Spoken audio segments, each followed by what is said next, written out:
Bismillahirrahmanirrahim. Assalamualaikum warahmatullahi wabarakatuh.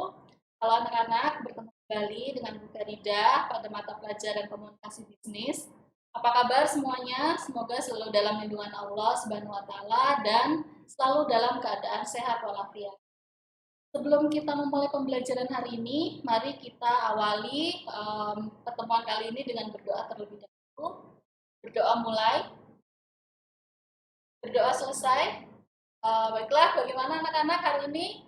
Semoga tetap semangat ya. Jangan lupa selalu patuhi protokol COVID, selalu memakai masker jika keluar rumah, jangan lupa mencuci tangan dengan sabun, dan selalu jaga jarak. Pada hari ini kita sudah memasuki materi baru ya, yaitu KD 3.5 tentang menganalisis negosiasi bisnis dan melakukan negosiasi bisnis. Materi negosiasi bisnis akan kita bagi menjadi 3 pertemuan. Untuk tujuan pembelajaran dari materi menganalisis negosiasi bisnis, yang pertama adalah kalian diharapkan mampu menganalisis ruang lingkup negosiasi bisnis. Yang kedua, kalian diharapkan mampu mengidentifikasi hambatan-hambatan dalam proses negosiasi bisnis. Dan cakupan materi pertemuan kita kali ini adalah yang pertama, definisi tentang negosiasi bisnis. Yang kedua adalah tujuan negosiasi bisnis. Yang ketiga, hambatan dalam negosiasi bisnis. Untuk materi manfaat negosiasi bisnis dan juga jenis-jenis negosiasi bisnis, bisa kalian akses melalui link yang sudah Ibu sematkan pada modul pembelajaran yang ada di Google Classroom. Untuk teknik penilaian negosiasi bisnis hari ini, ada 3 teknik penilaian, yaitu yang pertama, penilaian sikap, yang kedua adalah penilaian pengetahuan, dan yang ketiga adalah penilaian keterampilan. Oke anak-anak, kita mulai ke materi ya. Sebelumnya Ibu mau tanya dulu, adakah di antara kalian yang sudah familiar dengan kata-kata negosiasi atau negosiasi bisnis? Sama tidak sih negosiasi dengan tawar-menawar? Nah, sebelum Bu Farida jelaskan, silahkan disimak videonya dulu ya.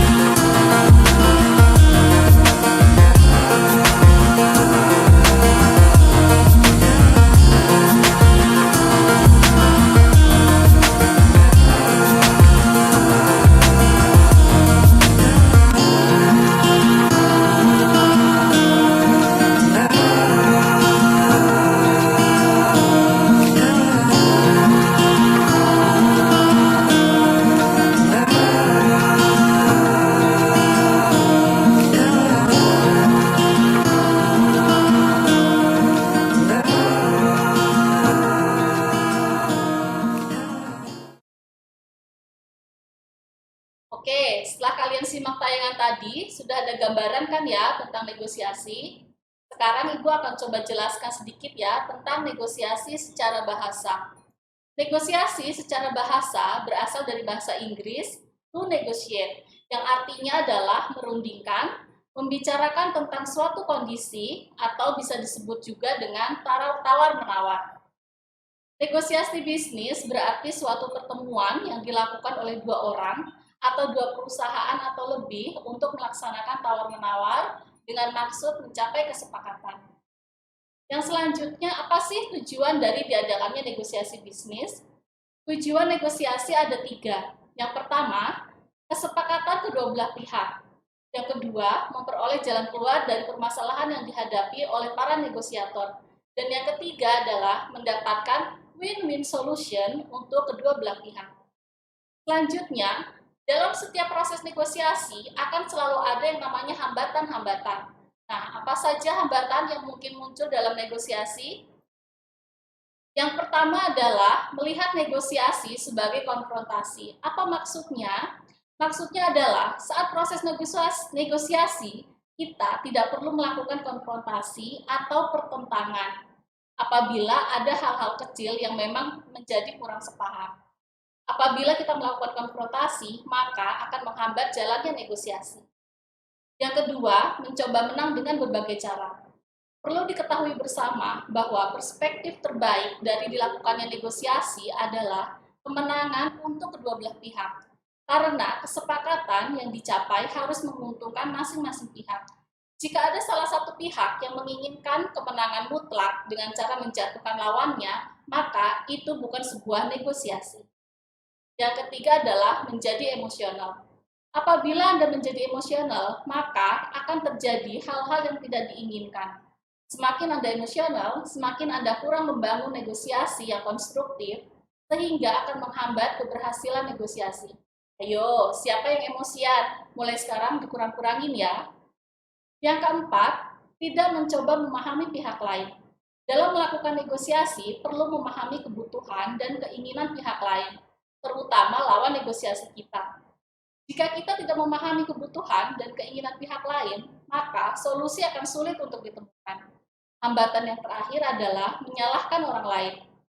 Pada saat proses negosiasi, masing-masing pihak akan berkontribusi yang dampaknya bisa jadi baik atau bisa jadi buruk. Jika Anda selalu menyalahkan orang lain karena kesulitan yang ia buat, akan tercipta suasana kemarahan dan akan menghambat jalannya negosiasi.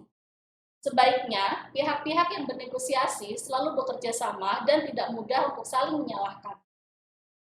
Nah, anak-anak, berikut Ibu tampilkan link-link yang bisa kalian akses tentang pembahasan kita kali ini.